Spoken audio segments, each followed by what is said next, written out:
ఒకటి రెండు మూడు నాలుగుకు అర్థమేమిటో చెప్పనా? చెప్పుకో త్వరగా చెప్పుకో. ఒకటంటే ఒకటిగా అడుగేద్దాం, రెండంటే రెండు గుండెలను ముడిపెడదాం, మూడంటే మూడు ముళ్ళేసి ఆ తర్వాత నాలుగు కాలాల పాటు కలిసుందాం.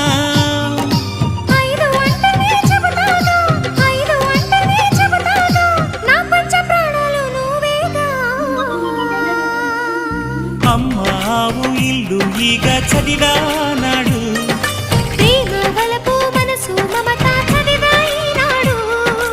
ఇంకా ఏదో చదవాలంటూ పెదవి కోరుతోంది. భలేగా కొత్త చదువు చదువు, ఇలా నా ముద్దు కవిత చదువు, చెలి మురిపాల కథలు చదువు.